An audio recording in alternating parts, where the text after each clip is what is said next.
Depois a gente vai colocar esse vídeo no ar. Bom, então, boa tarde a todos. Sejam todos bem-vindos para mais um ciclo de seminários do Instituto de Formação de Educadores. Hoje nós temos a presença do professor George, que vai falar para a gente, né, o seu estudo de poríferos por espectroscopia no infravermelho e difração de raio-x, certo? O professor Bal, George, né, mais conhecido como Bal, né, ele é graduado em Ciências Biológicas pela Universidade Estadual do Sudoeste da Bahia, tem o título de mestre em Diversidade Animal pela Universidade Federal da Bahia e ele fez doutorado em Biologia Animal, certo, pela Universidade Federal de Pernambuco e foi bolsista de pós-doutorado sob supervisão do professor Ulisses Pinheiro, no LabPor da UFPE. Atualmente, ele é professor adjunto da Universidade Federal do Cariri, ou seja, nosso colega, nosso parceiro aqui no IFE. E ele é bolsista de produtividade da FUNCAP, certo? E faz parte, né, do programa de pós-graduação em Diversidade Biológica e Recursos Naturais da Universidade Regional do Cariri, a URCA. Ele tem experiência na área de zoologia, com ênfase em zoologia de invertebrados marinhos, sendo especialista em taxonomia de porífera, técnicas de coleta, mergulho autônomo ou apneia, ensino de zoologia, conservação e curadoria de invertebrados aquáticos. Atua nos tópicos de zoologia de invertebrados, taxonomia integrativa, taxonomia e biogeografia de esponjas marinhas e dulciaquícolas, certo? Então, o professor George vai falar um pouquinho aqui do que ele vem estudando, que ele vem trabalhando, certo, para a gente. Então, antes de mais nada, professor, muito obrigado por aceitar o convite, né, de estar aqui conosco nesse ciclo de seminários. Então, sem mais delongas, a palavra é toda sua. Bom, pessoal, desde já eu agradecer o convite, né, para apresentar esse trabalho aqui a vocês, né, essa proposta. Na verdade, é um projeto que criamos no ano passado, né, onde esse projeto a gente tem a parceria do pessoal, tanto da zoologia como o pessoal da física também, né, da Universidade Federal do Cariri. E a nossa proposta, a princípio, é justamente fazer uma análise física dos componentes esqueléticos que temos nos organismos do filo porífera, né? Para quem não é da biologia, da zoologia, o filo porífera é o filo onde estão contido nela todas as esponjas, tanto marinha como de água doce, de água rasa, água profunda, né? E muitas dessas esponjas apresentam esqueleto mineral. E esse esqueleto mineral pode ser formado tanto de carbonato de cálcio, assim como de sílica, né? Lembrando que sílica é como se fosse a composição, é justamente a composição do vidro, que a gente está acostumado a ver praticamente todo dia na nossa casa, no nosso trabalho, né? Aí você pensa assim, poxa, um animal é um organismo do planeta Terra, no entanto, tem um esqueleto de vidro, que loucura é essa? Pois é, muitas dessas espécies, dentro desse filo, apresentam o esqueleto feito de vidro, né? E é justamente isso, esses que apresentam esqueleto de vidro, que fazem parte do nosso estudo a partir desde o ano passado, né, que começamos a analisar, né? Ao discutirmos sobre esse trabalho, aí veio a ideia dessa palestra, né, intitulada de Estudo de Porífero por Espectroscopia no Infravermelho e Difração de Raio-X, né? Aí você me pergunta, mas como isso surgiu? O pessoal já faz aqui no Brasil, já começou a fazer no Nordeste, já fazia no Ceará, já fazia na Bahia, como isso surgiu? Então, pessoal, passa aí, por favor, Gilson, o slide. Os estudos com esse tipo de análise, né, começou no passado justamente com um grupo de porífera chamado de Hexactinellida, né? Então, a classe de porífera presente justamente em águas profundas, né? Nessa imagem bem legal aí mostramos um caranguejo ao lado de uma esponja, né? Isso é chamado de esponja de vidro, né? Esse grupo Hexactinella, também chamado de esponja de vidro. Pode clicar, Gilson, por favor, aparece o nome aí do grupo, né? E esses animais, pessoal, são basicamente encontrados em águas profundas, tanto nos trópicos como nas regiões temperadas. Nos polos você pode encontrar eles também em água rasa, né? Ah, professor, aqui no Nordeste tem registro desses animais? Tem. Tem alguns encontrados justamente em águas profundas, coletados por dragas, né? Então, os primeiros estudos de espectroscopias, de infravermelho, esse tipo de análise física da coisa, foi feita justamente com os animais desse grupo, né? E um dos principais desse grupo que foi analisado, passa aí, Gilson, por favor, pode passar o slide, é justamente esse grupo de espécies de Hexactinella chamado de Euplectella, né? É um gênero de esponja, pode chegar a 30 a 40 centímetros, né? Esse grupo aí é chamado também, esse tipo especificamente é chamado de camisa de Vênus, né? Ele é oco por dentro e apresenta essa malha de uma forma trabecular, né? E é praticamente, eu já tive o prazer de pegar num animal desse, ele é bastante rígido, como se fosse de vidro mesmo, né? E esse vidro é justamente formado pelas espículas que são feitas de sílica, né? Então, o pessoal fizeram vários testes a partir dali e viu que eles conseguiam transmitir informações de feixe de luz a partir apenas desse esqueleto, né? Então, no próximo slide aqui, pessoal, é um resumo dessa minha apresentação. Por favor, Gilson. Então, nessa apresentação, pessoal, eu vou falar um pouco de o que vem a ser, né, esse tipo de atividade, como surgiu esse projeto, essa proposta, esse trabalho, né? Quem somos, ou seja, qual é a equipe que faz parte dessa proposta, né? E quais são as nossas perspectivas em relação ao nosso trabalho. Nessa imagem à direita, podemos ver aqui três amostras de espécies diferentes de esponjas marinhas, onde mostrando ao lado, do lado esquerdo aqui, de cada uma delas, justamente o seu conjunto espicular, né? Ou seja, seus esqueletos. Né? No ser humano, nós temos o fêmur, o rádio, a tíbia, né? O externo, as costelas, a clavícula.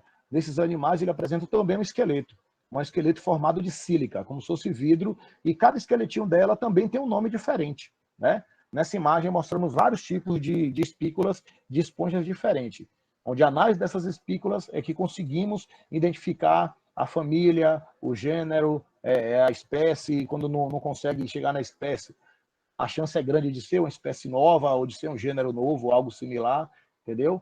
Então, tudo a partir dessa análise, né? Aí você me pergunta, essa análise fica em preto assim, por que essa imagem está preto assim, com fundo meio cinza escuro e as espículas com um pouco mais claro? Por que está assim? Porque, na verdade, pessoal, essas imagens das espículas são micrografias, né? Então, essa micrografia é obtida através de uma análise feita, de um procedimento feito, desculpa, no microscópio eletrônico de varredura, né? Ah, onde é que tem um microscópio eletrônico de varredura? Beleza, no Cariri aí tem, né? No Cariri, tanto na URCA, recentemente comprado com um projeto aprovado pelos pesquisadores, né? Na URCA eu faço parte do mestrado lá, então também tem um livre acesso de usar o equipamento, né? E também temos na FCA, né?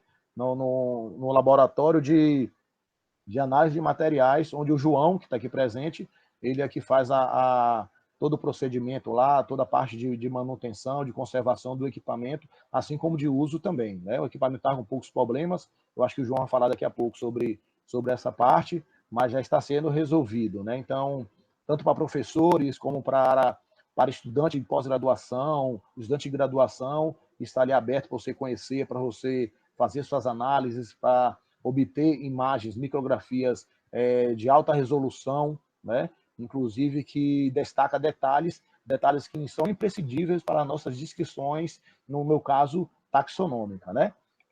Então, pessoal, aí você me pergunta mais uma vez, o professor, e o pessoal já vem trabalhando com isso há bastante tempo, já publicaram em algum lugar, algum tipo de trabalho, notícia, né? Então, alguns anos atrás, pode passar o slide aí, Gilson, por favor, em alguns anos atrás, veio algumas notícias em alguns sites, né?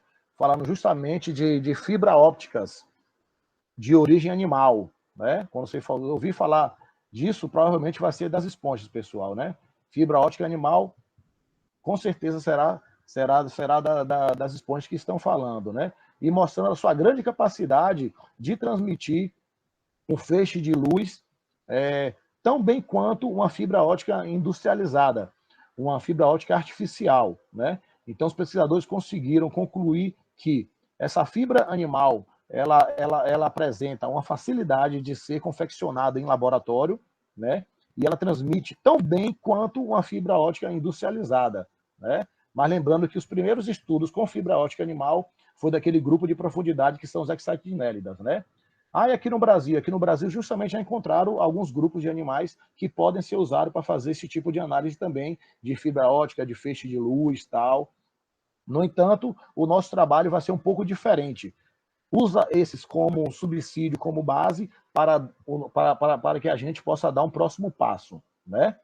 Então, como eu botei no resumo do slide, eu coloquei aqui o que vem a ser esse tipo de análise, esse tipo de trabalho, né? Por favor, Gilson, pode passar o slide, e eu passo aqui agora a palavra para o nosso amigo João, que faz parte da FCA do campo de Juazeiro, é o nosso técnico lá, é doutor em física e muito capacitado, né, onde temos aí grandes planos e uma estrada longa pela frente. Por favor, João, pode dar continuidade à apresentação aí e vá nessa parte mais específica, por favor. Boa tarde, pessoal. Eu tive um pouco de dificuldade de montar os slides, porque eu não sabia como era a audiência, se eram biólogos, químicos, físicos, enfim. Eu tentei fazer algo bem simples, só para mostrar um pouco do que a gente vai fazer, sem me aprofundar, sem colocar equação nenhuma, só mostrando o que a gente vai fazer e como a perspectiva do trabalho com George. Aí, como o George era biólogo, eu disse, não, vamos tirar todas as contas, todos os números, vamos só mostrar a natureza da coisa para que facilite que toda a audiência da apresentação venha a entender. Então, vamos lá. A natureza, ela é constituída por, basicamente, todos os materiais da natureza constituídos por átomos. Esses átomos estão ligados, né, por ligações químicas, que, por sua vez, vibram. E, como ele acabou de falar, ele mostrou imagens de microscopia eletrônica de varredura. Então, para fazer uma análise daquelas espículas, ele utilizou um microscópio eletrônico, não eletrônico, porque ele usa um feixe de elétrons para observar. Então, ele atinge a amostra com elétrons, e aí os elétrons que são espalhados na superfície dessa amostra, a gente coleta e monta uma imagem. Então, com os elétrons, a gente consegue ver a morfologia das coisas, né? Com espectroscopia no infravermelho por transformada de Fourier, a gente já sai de um feixe que não é mais eletrônico para um feixe que está no comprimento de onda do infravermelho. Com o feixe no infravermelho, a gente consegue informações das amostras, são informações vibracionais. A gente consegue ver como os átomos vibram. E a frequência de vibração de cada ligação química, ela tem uma certa assinatura em um certo comprimento de onda. E esse conjunto de vibrações, ele é único de cada molécula. Então, a gente tem uma impressão digital de cada molécula só através do conjunto de ligações químicas, do conjunto de vibração. Esse conjunto de vibração, ele é apresentado para a gente na técnica de espectroscopia, na forma de um espectro, né, que é mostrado aí na figura. Então, cada vibração, ele aparece em um comprimento de onda, e nesse comprimento de onda específico, ele é mostrado na forma de um pico. Então, cada pico desse aí corresponde a um tipo de vibração, um tipo de ligação da molécula que a gente está estudando, ou do cristal, não necessariamente uma molécula orgânica. Próximo slide, por favor.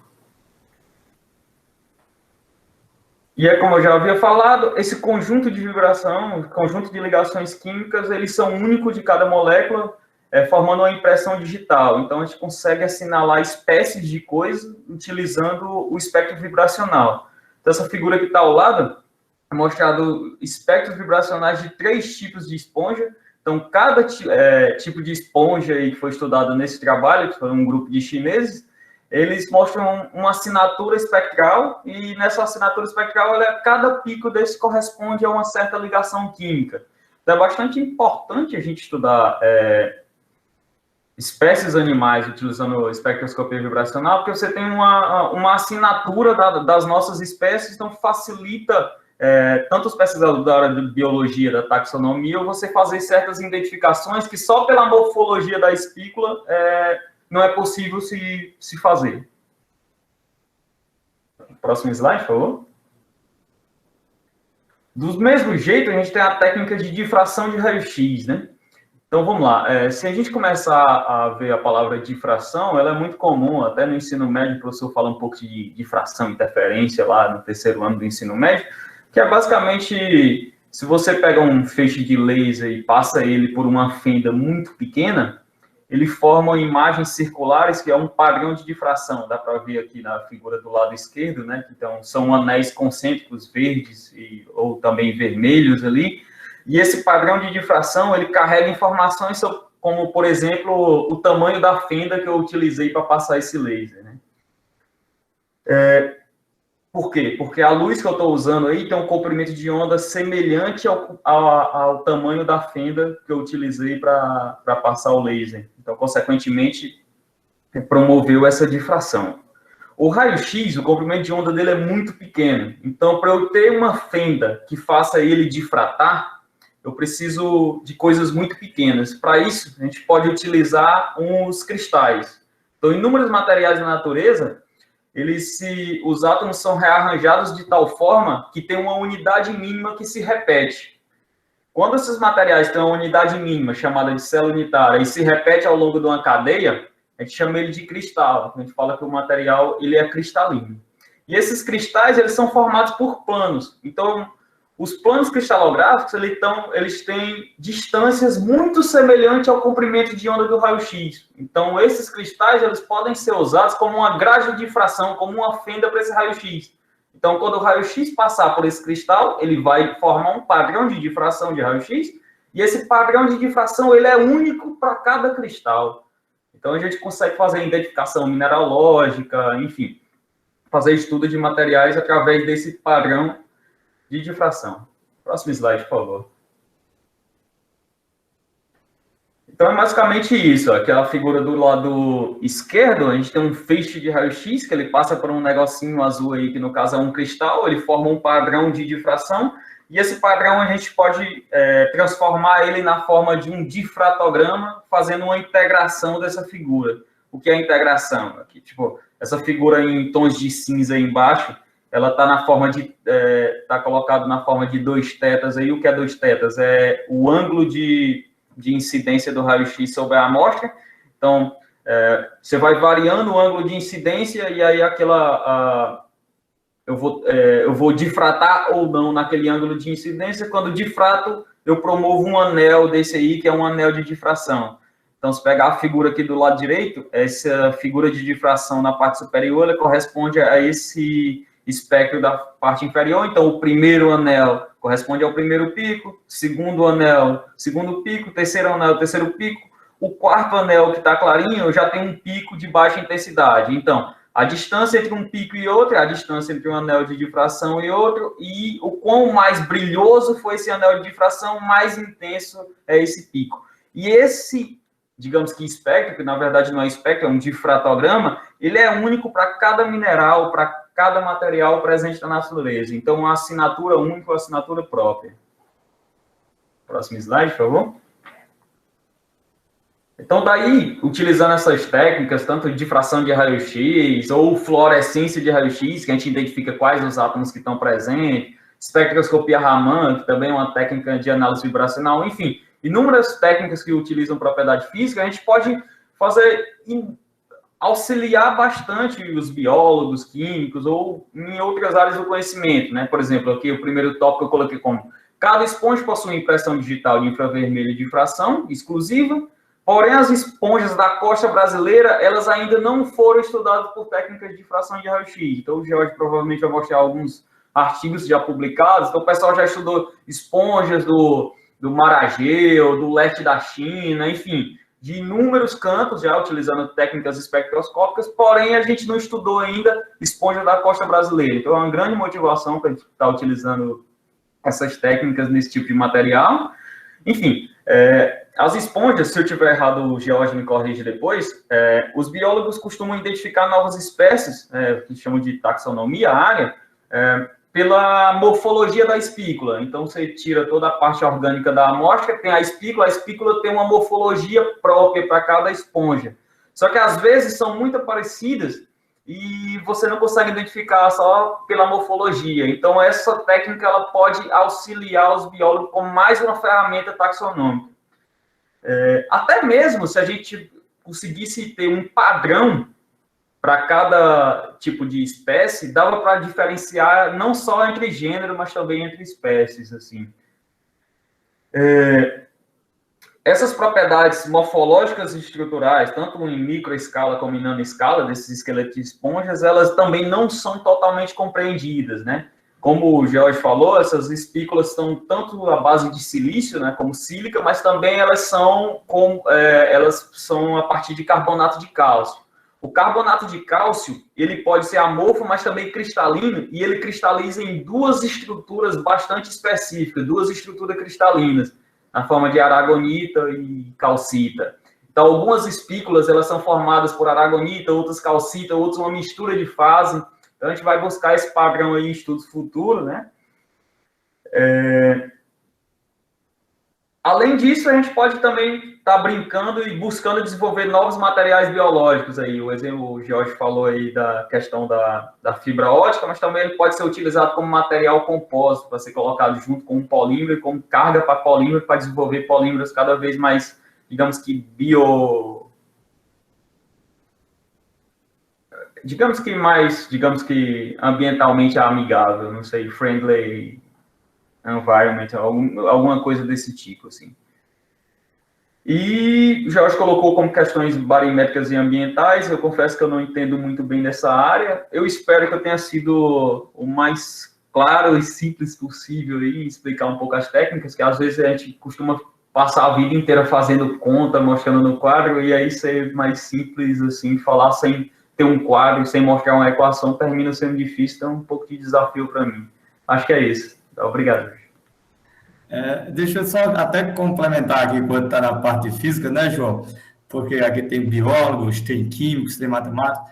Quando o João falou que ele faz a integração e faz uma transformada de Fourier, é até interessante falar para quem é biólogo, que às vezes fica assustado lá com o nome integração por causa do cálculo, mas na realidade isso é transformar numa função sinusoidal que para a gente, físico, já é muito conhecido. A gente, como ele falou, a gente consegue saber parâmetros de como é o arranjo, já devido ter as suas características.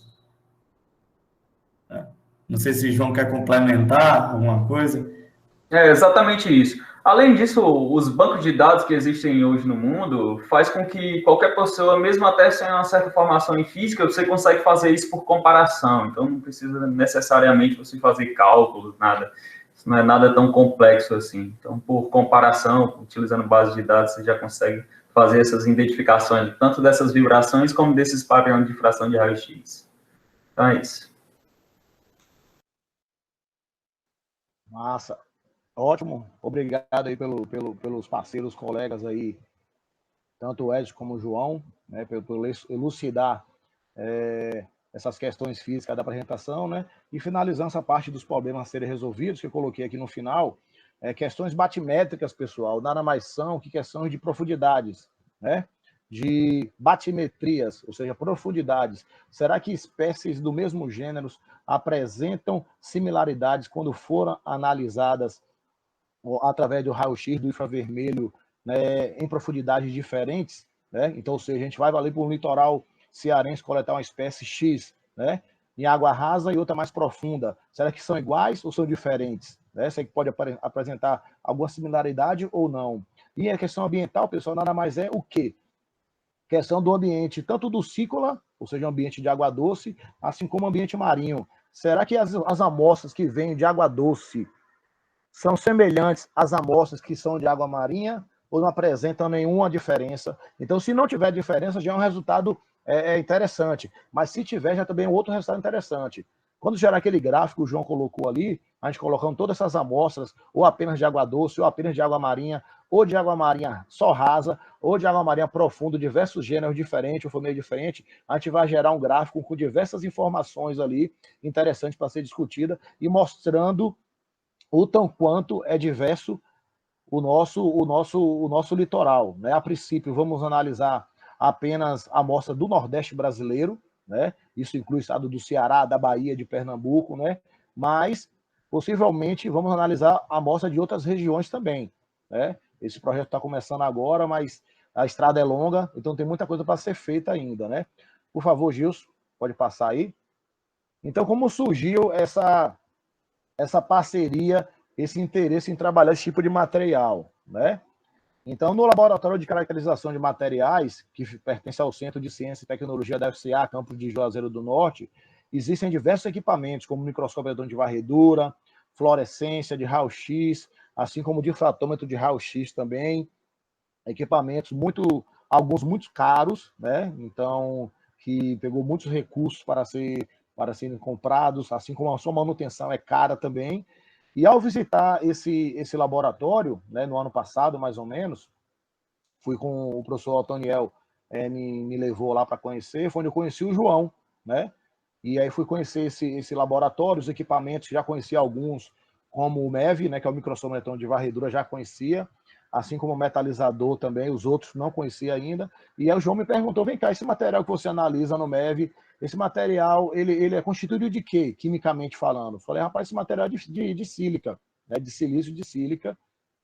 Aí ele pegou e falou, então vamos fazer aqui alguns testes aqui para ver a questão de um raio-x, no infravermelho, para ver que pode variar a composição química dessas suas amostras. Isso já foi feito, então, logo de imediato, a gente foi lá para ficar em 10 minutos, ficamos quase meia hora, 1 hora lá, só discutindo a proposta de um projeto, né? Foi aí que surgiu essas ideias. E quando vimos, por incrível que pareça, e por sorte nossa, no Brasil nunca foi feito nada, pessoal, nada em relação a esse tipo de análise com a nossa esponjofalo, nunca foi feita ainda.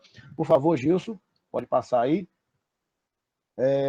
Temos aqui algum exemplo também de outros equipamentos que existem nesse laboratório, como espectrômetro, calorímetro, analisador termogravimétrico também, né? Bom, vários equipamentos existem lá. E a partir dessa discussão tanto com o João e o Edson, que surgiu a ideia, como eu falei, de fazermos esse projeto, né? Então, entrei em contato com que foi meu orientador do doutorado, já que existem várias amostras lá de águas profundas, amostra de água doce, amostra de água rasa, do Nordeste, de vários estados diferentes, onde eu fiz uma lista, por favor, Gilson, de algumas espécies, né, tanto de água profunda, você pode ver aqui na coluna de profundidade, a profundidade de cada uma dessas amostras. As que estão em branco foi aqui, eu listei, mas que não tive acesso ainda, porque estou esperando analisar essas que estão em amarelo, né, onde foi retirado um fragmento de cada amostra dessa, que está amarela, é a Top Cent, as geódias, assim como a Rádio Espongila Inés, que é uma esponja de água doce, a clátria, a alicôndria, inclusive alguma dessas esponjas, como a alicôndria, foi eu que descrevi na época do meu doutorado, né, como uma espécie nova.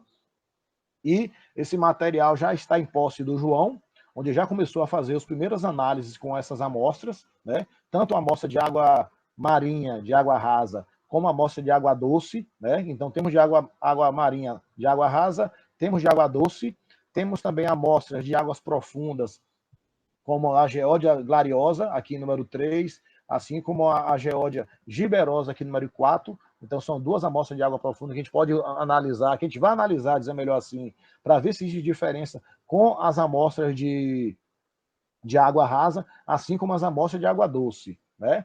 Aí você me pergunta, e será que isso pode gerar algum resultado? Isso o projeto pode ser aprovado? Eu acredito que sim, entendeu? Inclusive, nessa demanda de elaborar um projeto, já começou a ser feito, né? Já está no papel, ou melhor, já está no Word o projeto sendo redigido, né? Vamos pedir recursos para comprar material de uso comum, reagentes, todos os equipamentos que necessitamos, né?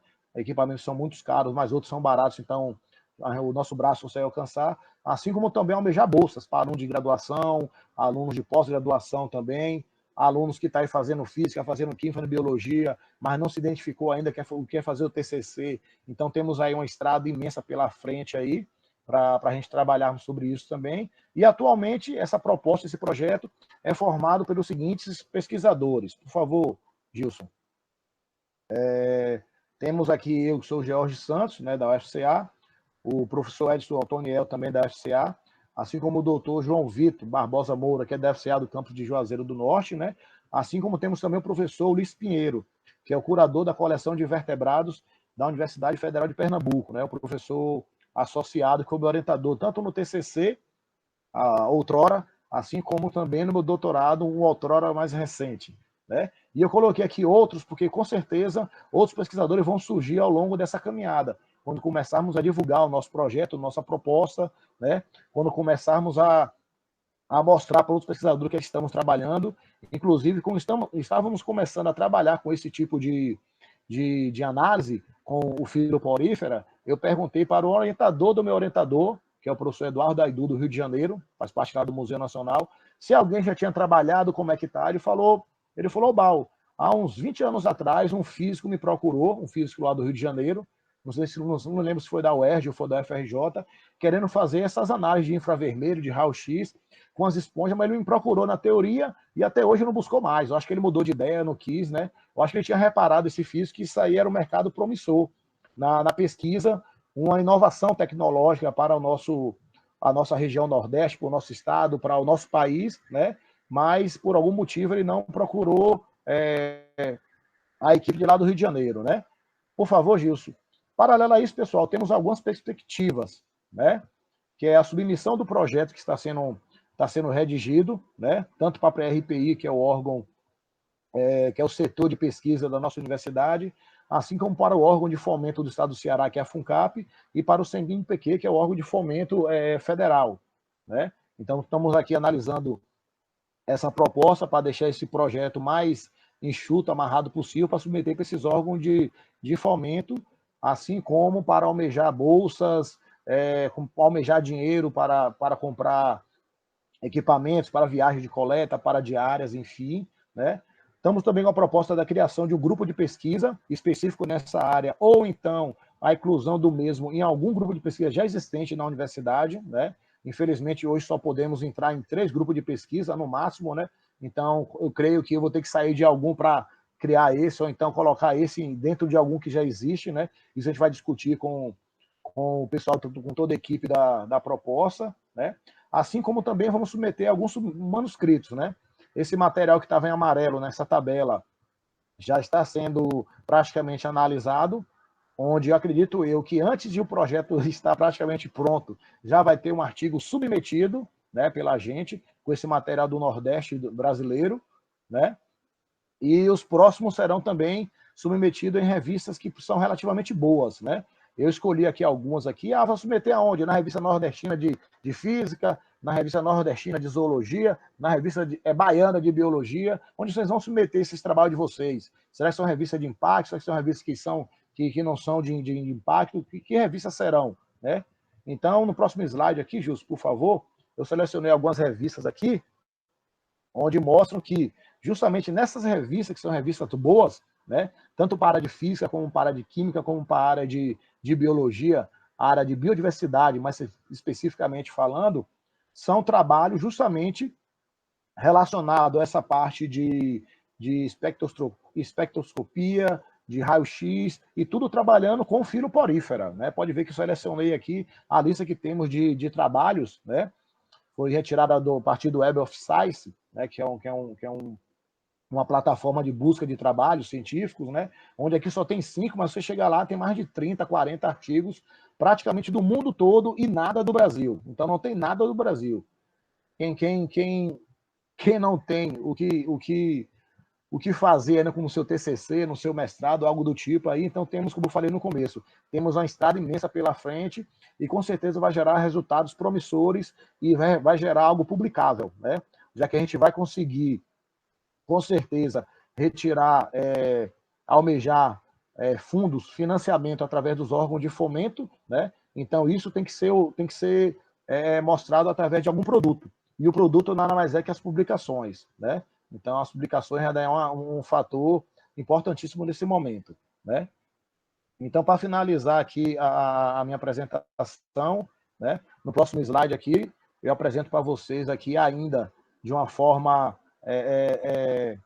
digamos que, popularmente falando, de uma forma grosseira, são 2 espécies novas de esponja que estão sendo descritas para o Ceará, né? Essa da esquerda que está aqui em verde, com um pouco de de alga verde aqui, é uma esponja de água doce, que nada mais é, além de ser uma espécie nova, ela é um gênero novo, pertencente à família Spongilidae.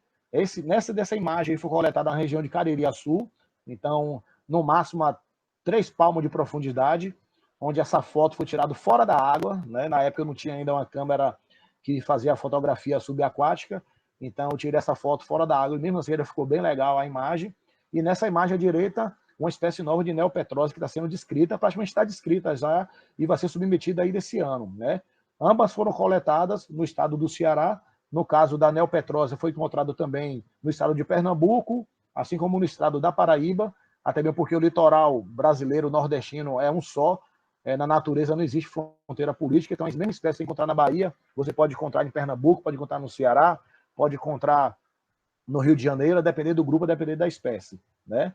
E assim, pessoal, finalizo aqui minha apresentação, e no próximo slide só tenho a agradecer a esses órgãos de fomento e às universidades que estão nos dando apoio, né? Apoio de estrutural, de dinheiro para coleta, de fundos para pagar nossas diárias de coleta de material, para pagar nossas diárias, aquela coisa toda, assim como a estrutura que está nos dando para a gente dar prosseguimento nesse projeto, né? Como eu falei, um projeto promissor, um projeto que vai formar recursos humanos, tanto na graduação como pós-graduação, né? Estamos abertos para receber alunos de pós-graduação, assim como professores que serão convidados, ou então quem tiver interesse de compor o nosso grupo, sintam-se à vontade de propor sua proposta e entrar com a gente também nessa nova caminhada, né? Eu coloquei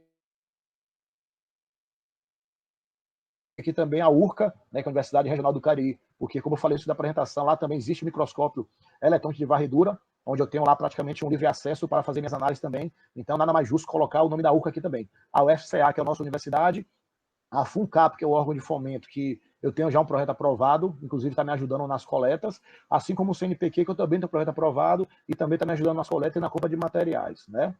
Então, pessoal, finalizo aqui essa apresentação dessa nossa proposta de projeto, né? Estamos aqui abertos para tirar dúvidas, para sugestões, para críticas também, até mesmo porque as críticas são sempre bem-vindas. Muito obrigado mais uma vez, uma boa tarde, uma boa noite a todos.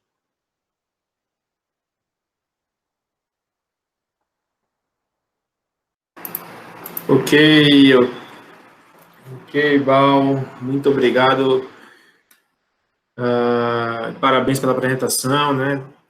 O João também, né, por colaborar com as explicações dos processos, das medidas físicas, na verdade, né? Então, tem muito o que colaborar, né? Essas medidas físicas e a análise das esponjas, no seu caso, né, Jorge? Então, muito bom de ver isso, essas parcerias, né? E mostra que, conversando, a gente sempre consegue novas soluções, né? Você chegou, você dificilmente imaginar que ia arranjar alguém lá no laboratório de engenharia de materiais, né? De repente, conseguiu essa parceria. Então, os parabéns a vocês, né? Então, como eu tinha dito no início, eu vou encerrar aqui a gravação.